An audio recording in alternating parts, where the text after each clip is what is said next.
Hi. Thanks for coming. So I'm Daphné. I work for FilmLight, and I'm here today to discuss with cinematographer Matthew Lewis. Hello. And senior colorist Dan Moran. Hello. So they will share with us the technical and creative experience on the BBC TV series Boiling Point. But before discussing your work, I'd like to briefly introduce you. So I'm going to read your bio. Goodness. So Matt, you're a young British cinematographer, best known for your work on Boiling Point, and you went on to study film and TV media at Portsmouth University. After graduating, director Philippe Barantini contacted you, and then you went on to collaborate together on multiple projects, including Boiling Point. And so, just so you understand, Matthew, you did Boiling Point in 2020, which was a feature length, and then you did a TV series which was released in 2023, October. So for the Boiling Point feature, you won Best Cinematography Award at the 2021 Best Independent Film Awards. Congrats. Thanks. And Dan, you are a freelance colorist, but also a senior colorist at Harbour Picture Company, specializing in commercial, music video, and film. You've been lucky enough to work with many amazing directors, such as Anton Corbijn, Joseph Kahn, Philippe Barantini, also DOP Stephen Murphy, who's in the room, I think, Kit Fraser, among others. Matt Lewis. Yeah. Oh, thank you. Yeah. It's okay. So let's dive into the project Boiling Point. So the project, as I was saying, started initially as an intense one-shot film in 2021, which was also nominated for multiple BAFTA awards. It then went on to become a TV series in October 23. Both projects were directed by Philippe Barantini and shot by you, Matthew. And the TV series was then graded by Dan Moran at Harbour. So before starting, I would like to see the trailer so we all know what we're talking about.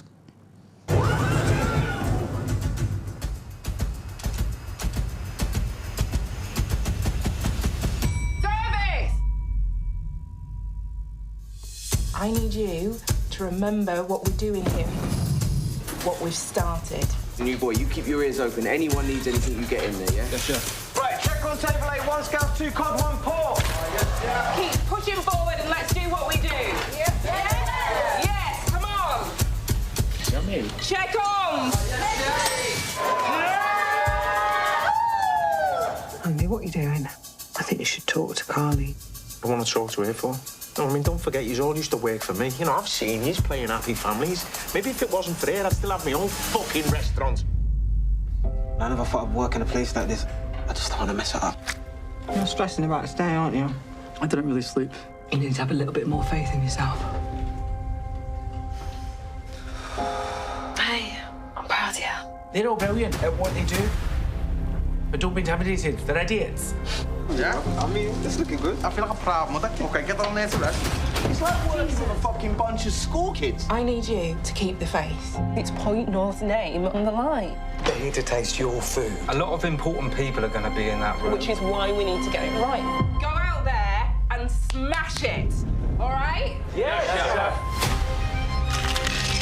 You need to pick up the pace. Johnny, clear the path. Would you like to be a chef or do you want to be a dishwasher? Stop that. It's up to you. Stop. Take a breath. Fucking joking. Do me a favour. Stay to your side. Put on your big boy pants and let's get it done. Do not right to me. Stop it! Not coming to my car smirking. I've been working on that venison for 24 hours. It's because some of us give a shit.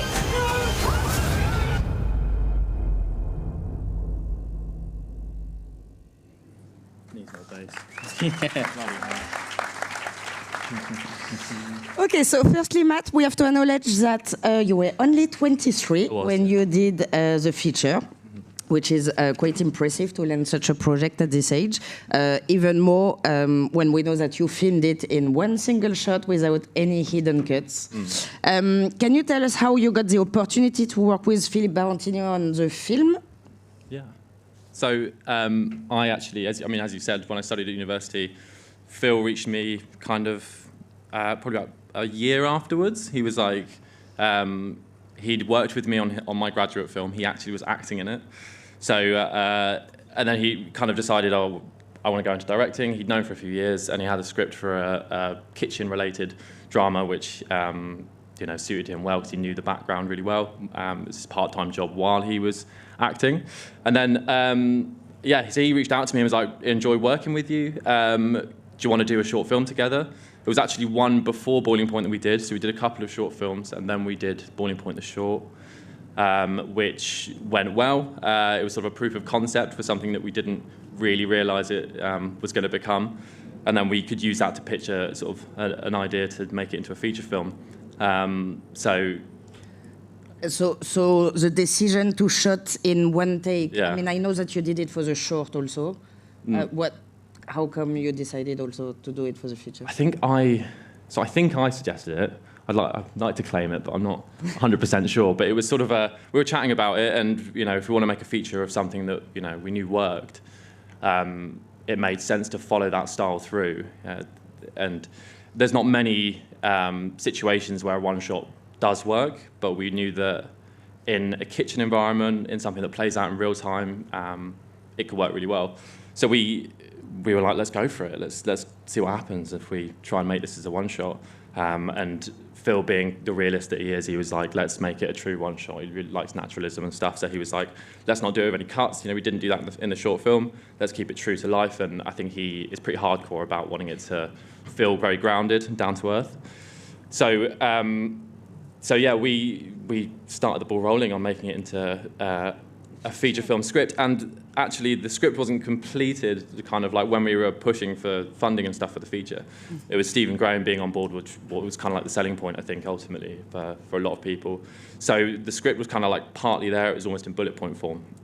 So we were able to kind of take that script and what we had of it and walk around the location we ended up having and build the story through while we were doing basically our pre-production.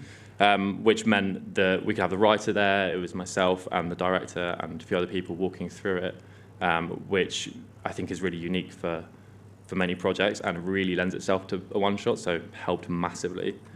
So you took the decision of doing it in one single shot, and then you kind of wrote the script. Yeah, that's totally interesting. Yeah. Not a lot of times you get to do that, so I think it was really vital to make it something really cool. Okay, nice. And I know also that at that time you were a loader. I was. If I'm not meant to tell anyone that. I'm saying because it's inspiration. Yeah, so inspiration for you. At the time I was very much moonlighting as a DP, but my kind of day job was a loader, and I was also focus putting a little bit at a time, but not very much or very well at that point. So it was kind of a bit hush-hush. I wasn't telling many people because I know it can be a bit of a funny subject, especially if you're working with a DP and you're their loader and you're shooting a feature film. A bit weird. Yeah. So I get it. But yeah, so it would just happen to be that I really enjoyed making stuff creatively, and that I had these two parts of me that were at different progression points. So you're not going to say no to it. When opportunity comes your way, you have to take it. And although I knew at that point I couldn't kind of make a leap as a DP, I didn't have much behind me credits-wise. So I had to keep loading, and I did ultimately enjoy it, even if I was a bit of a terrible loader. I was able to sort of build that DP career before I made a proper jump into it.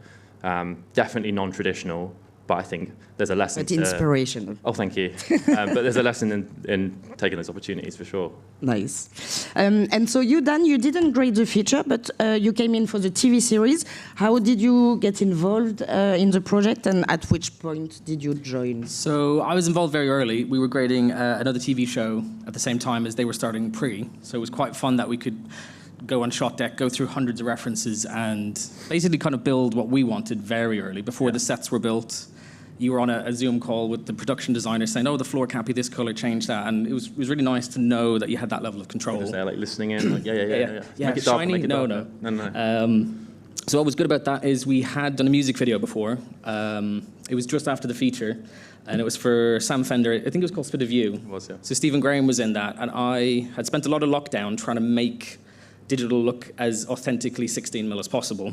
So when I think Phil had asked for like a film-style grade on it. Blind Eye, the production company, brought it to me, and I said, oh, here's all my bag of tricks. And we loved that look, and I would say that actually evolved into Boiling Point. It evolved first into Malpractice, which was the series that we did before, and then it, you know, it was a look that we were like, carry it on into this drama as well. Yeah, and we're lucky that Phil is a very trusting director. He'll say, here's some references, here's like uncut gems, make it look like that. I don't always care. Uncut gems. Yeah, it's always. But he just basically said, you guys handle the visuals. And then when you started lens testing, I would check the lenses. I think it was the first day that you had the camera on set, they were still building it. I had, I guess it was the lenses and the camera package, so I had the exact sets to work from. So then the look was dialed into, I'd say, about 90% of the final grade. So it was good. Like, we went brave, but we did plan for accidents, maybe happy accidents, that we did put a one-stop pull on the LUT. So everything that was being recorded had a little bit more shadow information in there. Yeah, that would stem from a lesson learned on the previous job. For me, I was, you know, everyone wants it kind of crunchy and dark, but there's a point where you want to make sure there's a little bit of detail there, and we found that became a problem every now and then in Malpractice, and I really didn't want to face that issue again, knowing that you've got, anyway, the latitude, and you can preserve so much highlights, you can kind of be a bit more aware of like those shadows, kind of keep them up a little bit, while not scaring the execs and the director and all that. By, you know, what they then preview is something that's a little bit more what they wanted to see, a little bit crunchier. So And can you tell us a little bit more about the look in general? I mean, this is an overview. But so I know that the feature had more like a naturalistic approach. This one, you wanted it more film? Yeah, I mean, totally. The feature was, obviously, being a one-shot, it was, there's, not every frame can be curated in the same way that you can when you're obviously cutting and you can relight moments and stuff. So I wanted to make something that was a bit more sexy, basically, and a little bit less naturalistic, that was, you know, we could finesse each frame. But more than that, it was obviously, there was these two key locations. There was the kitchen and the restaurant, and it was creating a look that made these two worlds feel miles apart from each other, ultimately, because they are, in the front of house and the back of house was so important in the story that we wanted to make them feel like these two teams. It was like, you know, it was the hell of the kitchen and then this sort of fake heaven of the front of house. So I think that was really what stemmed the look, was to sort of create these two worlds. And obviously, if you're going to do that, a great, you know, orange and blue combo is going to work, and it works really well for those overhead lights in the kitchen and how we design the restaurant. No one wants to sit in a blue restaurant. And in terms of color? This was my first job with the Harbour Colour Science team, and I have to say it's life-changing having them on your team. So we have Matt Tomlinson is in LA and CJ Julian in New York. And just to know that they're the guys that did Once Upon a Time in Hollywood, like, hey, can I have that as a starting point? And they give me like a Kodak Premiere print stock. Oh, can we bring in some 5219? And like I can get all these elements and build it. And I think there's an element of confidence when you know Bob Richardson's used it. You're like, this is going to work. I mean, I've seen it in the theaters, I've seen it on TV. And then you could light pretty much exactly to it. Like, we thought, oh, there's a little bit too much blue here. That was probably on day one, and we knew that we could send a new lot over that would twist it a little bit or bring it back. And then in post, we could obviously add a lot more. We used texture equalizer to get more of a kind of 35mm texture to the skin tones. We added lots of grain. I think it was the most grain I've ever used and got away with. And also we got like halation builds from FilmLight and lots of layers of how to emulate an actual film out. They're really small like kind of elements, but together they do give you that kind of that feeling. It's just it's like an unconscious feeling of a film grade. And there was obviously lots of people wanted to make sure that there was some style sort of some thematic things brought through from the feature, and stuff like the halation was something that we wanted to bring through. That sort of heat of the kitchen and the stress, sort of giving it a smudging around lights was really important. So that was something we wanted to build in, and we found a really nice amount of it without it being sort of almost too much. Okay, nice. I will come back on the look more in details after, but I'm curious to know, how long did you spend on the grades? We had a lot of time on this. That's one thing I'd always say to people. It's obviously a money-related thing, but we had loads of time. We had a whole day just to look through rushes of, because we actually had the kitchen, the restaurant, the daylight, the car. There was a lot of scenes, so we wanted to kind of check everything. I think we learned that on a previous show that if you make a look for one scene and then 4 episodes later you're in a totally different location, you can paint yourself into a corner. So with this, we had a day with no one was chasing for anything, and we just kind of pushed it too far, make it darker, contrast, higher, lower. And I think we found our kind of guidelines then. We knew, don't do that, do this. And then we had, I think it was basically 3 days per episode. And we were doing HDR really good. and It's SDR. really good for drama. Normally you get sort of 2, maybe. So that extra day makes a massive difference. Yeah, and it was all thanks to the one take, I think, on the first episode, made everyone think we need to give it a little bit more time. So Yeah, I should do that in every... yes, No. yeah. Okay, cool. And so, yeah, to come back on the look, I'm curious to know the reference you brought. Yeah, here's a selection of them. Some of them might have been shot by people in this room, especially if we got Atlanta about 5 times there.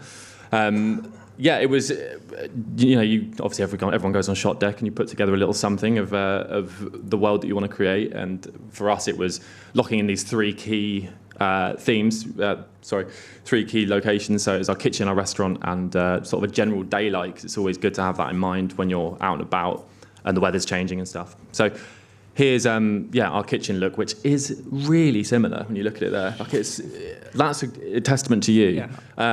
But like we wanted something that didn't feel like the kitchen was too clinical and clean, and mainly for the cleanliness of it. Originally, we wanted to make something very green and gritty, but it's also a show about food, so you don't want the food to look gross.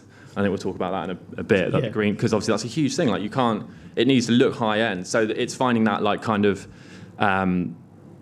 that middle ground where it feels well lit because and because we were able to work together on design the look, we could light it to what we expected the grade to be as well. But I think one of the things here was like pulling the highlights down, so we never got to like a clean white. Yeah. You can see the whites on the chef whites there, just not quite the same. Obviously, it's lit slightly differently, but they never really got to a point where they felt. And you had that for the camera white. tests. Yeah, exactly. So we had my loader dressed in chef whites in the camera test, and we had sort of a fake little setup over a sort of softbox that we mimicked this sort of thing in, and we just find that perfect white point for chef whites because we knew it was going to be so important. What else was in this? Then there's a second look. Sure. Yeah. Yeah, so wow, that looks crunchy on the TV. Yeah, it's better on there. Only just. Believe me, there's more detail in the shadows, I promise, after all the things I just said. Yeah, 2-stop next time. Yeah, 2-stop that next time. Damn it. So with the restaurant, it was finding that warmth that we wanted, and I think it was like at some point I think it must have been sat on the previous grade, and you were talking about a commercial you were doing saying, oh, dude, gold's really hard to grade. Oh, yeah, rose gold. Rose gold, yeah. And just gold. Right, yeah, and you're like, gold in general, it's mad when clients are like, I want it to be gold, and there's a really like sort of specific gold. At one point it gets too red on people's cheeks, and at another point it can get really yellow. Yeah, so. It can go from Fincher to Godfather almost. It's like one click of green and Finchfather, yeah. and then I came in like a week later and I was like, right, we're making it gold. Sorry. So I pulled up some references where it was that kind of really nice gold sort of warmth through the dining room. And I mean, yeah, that was probably a big challenge for us. And again, we might talk about it in a minute, but getting that gold was yes, a tricky one. And that's the exact reason. That's the exact reason. So it's almost like we knew what we were about to say.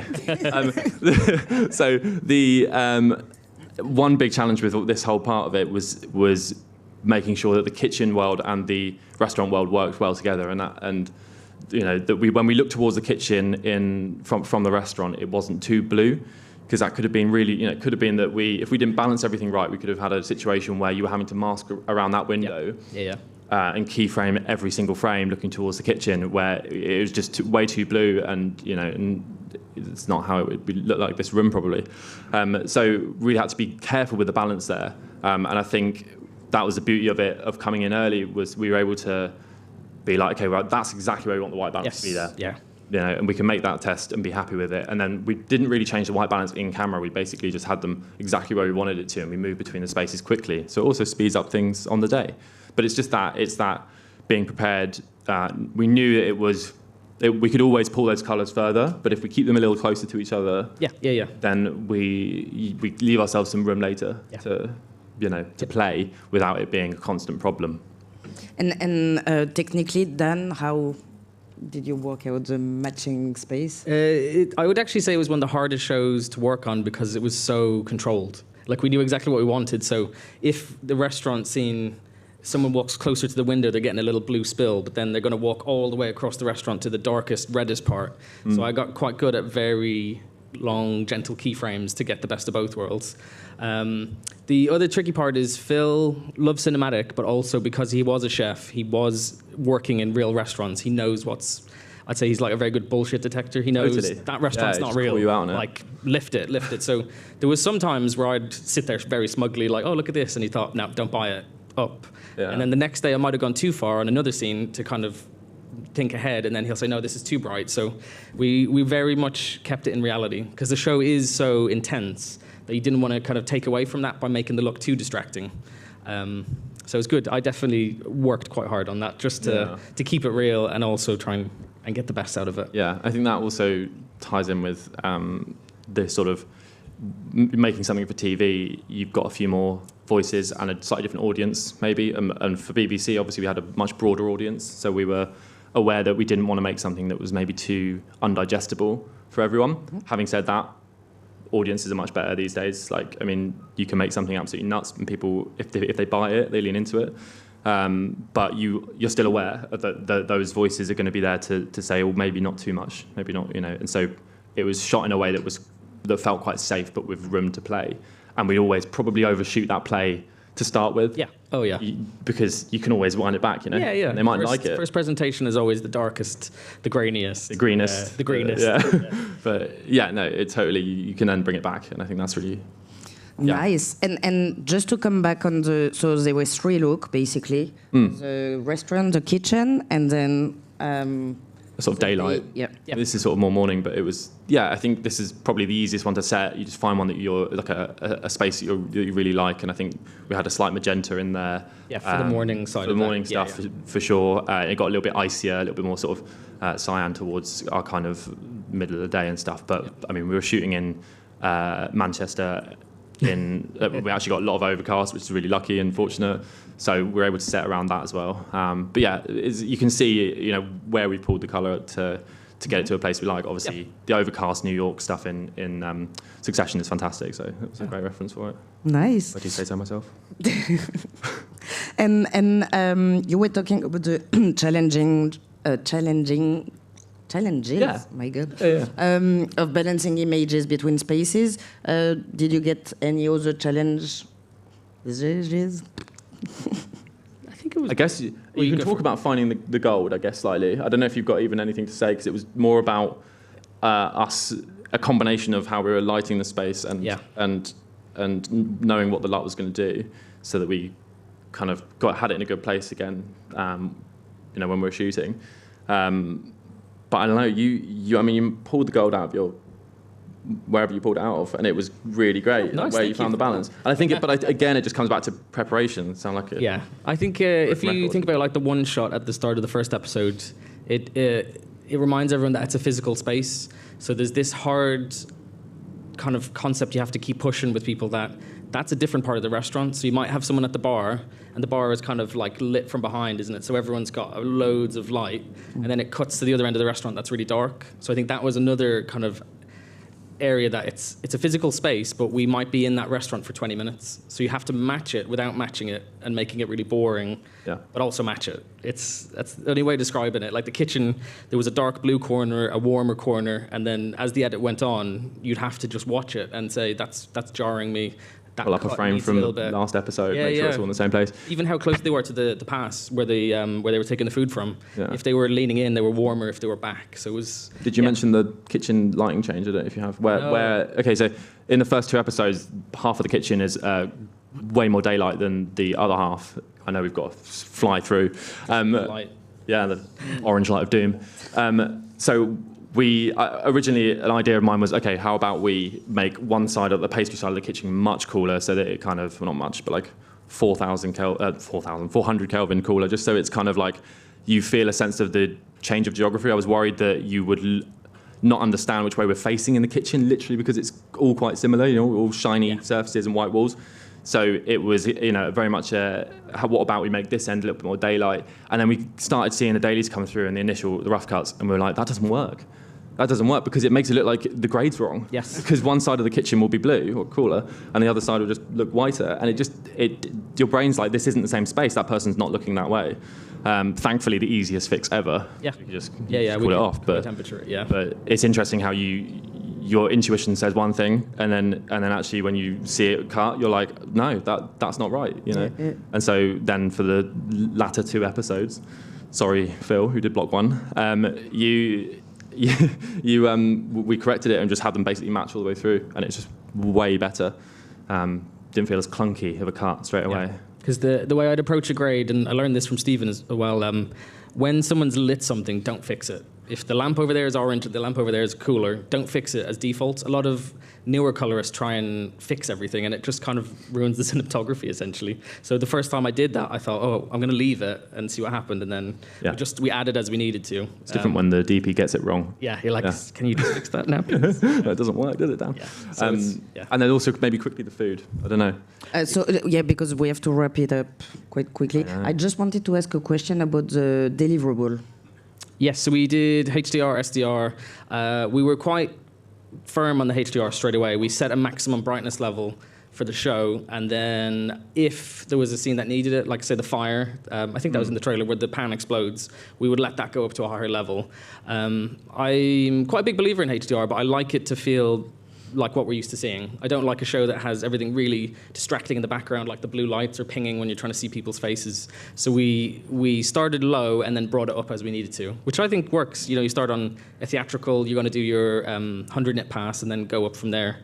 And we did actually just use the BaseLight DRTs. So we delivered in HLG for iPlayer, and we did SDR. So it's quite handy that the workflow was so established that we didn't have to think about it. On previous jobs, we had to do a lot more we'd graded in HDR first, presented it, and then the next day we'd do an SDR review. So I think I learned how to manage all that with the execs and just not to scare anyone, really. It also comes down to trust as well. Like I trusted that you basically could do the HDR change. Yeah, exactly. I think we're at that point now where HDR is just part of the same aesthetic. It shouldn't be a creative difference. It should be the main kind of look. So yeah, it was good. I would say it's the best result I've ever had. I felt like everything was in my control this time, and it came out the way I wanted it. So yeah, hopefully you like it. Otherwise, I'll have to take it back. Yeah, take it back, dude. No. I think we might be... This is so stressful. I know, we've got a nice red light now, guys. The light is red. Okay, so, and one last question. What's next for you both? I've got a 4-part Netflix series going to prep in 2 weeks' time. It's quite soon. Exciting. Nice. I should hopefully be working on that. But I'm also starting a movie We'll see.